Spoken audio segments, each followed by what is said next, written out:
My name is Daniel Collins, and until a few months ago, I thought my life was on the right track. I had been dating my girlfriend, Emily Carter, for almost 3 years. We met in college. She was majoring in English literature, and I was studying business. Emily had that soft, magnetic personality that drew people toward her.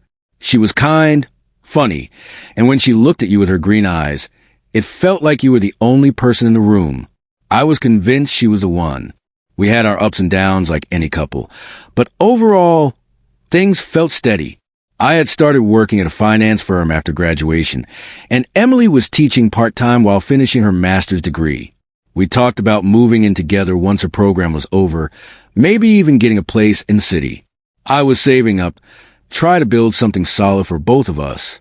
But little did I know, Emily had been building a secret life of her own, one I wasn't part of.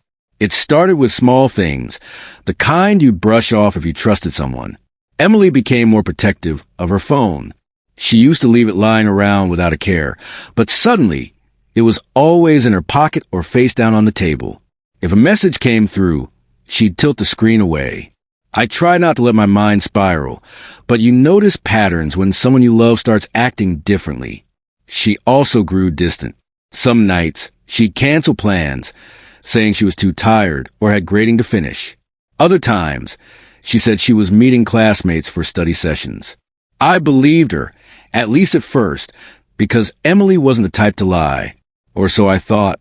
The first real crack came one Saturday evening. We were supposed to grab dinner, but she texted that her study group ran late. Something in me itched with doubt, so I decided to drive near campus. I didn't plan on spying, but curiosity got the best of me. I parked across from the cafe near the library, and that's when I saw her. She wasn't with classmates. She was sitting at a small corner table with a guy I didn't recognize. He was tall, with messy dark hair and a relaxed smile. The way Emily leaned toward him, laughing, brushing her hair back nervously. It was a kind of body language I hadn't seen from her in months. My stomach twisted. I couldn't move, couldn't breathe. I just sat there in my car, watching her act like I didn't exist. I drove home that night, heart pounding, convincing myself it was harmless. Maybe it was just a friend. Maybe I was reading too much into it. But deep down I knew the signs were there. The next few weeks confirmed it. Emily grew more secretive, more distant. She canceled dates last minute, dodged questions about her day, and sometimes her stories didn't quite add up. I started noticing faint traces, like the smell of cologne on her sweater that wasn't mine, or her showing up with a new piece of jewelry she claimed was on sale. Finally, I couldn't take the uncertainty anymore. I needed the truth. One evening, when Emily was in the shower, her phone buzzed on the nightstand. I told myself I wouldn't go through it, but temptation won. The message was from someone saved as David. My hand shook as I opened the thread. The messages were undeniable. Last night was perfect. I miss you already. Can't wait to see you again. And Emily's replies matched his warmth, filled with emojis and words she hadn't used with me in a long time. I felt the floor drop beneath me. The girl I thought I knew, the girl I loved, was living a double life. I confronted her that night. My voice was shaking, my chest burning as I held her phone in my hand. "Who's David?" I asked. Her face went pale, and she froze like a deer in headlights. For a moment, she didn't say anything, and that silence was worse than any answer. Finally, she sat down, covering her face with her hands. "Daniel, I didn't mean for this to happen." The words cut deep. I wanted her to deny it, to tell me I was wrong, but she didn't. Instead, she admitted the truth. David was someone she had met months ago during her classes. He was in her literature seminar, and they bonded over books, late-night conversations, and the feeling of being understood. She claimed she didn't set out to betray me, but her emotions took over. I listened, numb, as she described how it started as friendship and grew into something else.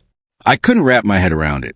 All the nights I spent working late to save for our future, all the times I reassured her when she was stressed, none of it mattered. She had already given her heart to someone else. "What about me, Emily?" I asked, my voice breaking. Was I just a placeholder until he came along? She shook her head, tears streaming down her face. No, Daniel. I love you, I do. But I'm confused. David makes me feel different. He makes me feel alive in a way I can't explain. Her words stung worse than any knife could. She loved me, yet she also loved him. I didn't know which was worse, that she cheated, or that she didn't even seem sure who she wanted. That night ended with me walking out of her apartment, my chest hollow. I drove aimlessly, replaying everything over and over. I had been building a future with Emily in my mind, but in reality, she was already halfway out the door. In the days that followed, she texted and called, begging me to meet to talk. Against my better judgment, I agreed once. We sat in a quiet park, the air heavy between us. She tried to explain that her connection with David wasn't about me lacking anything. It was about her feeling lost and finding comfort where she shouldn't have. But the damage was done. Trust, once broken, doesn't just stitch itself back together. I told her I couldn't be second place in her heart.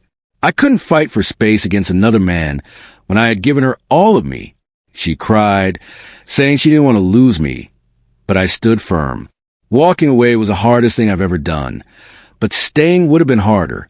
Weeks turned into months, and though the pain dulled, it never fully went away. I later heard from mutual friends that Emily chose David in the end. Maybe they'll last, maybe they won't. But I realized something important.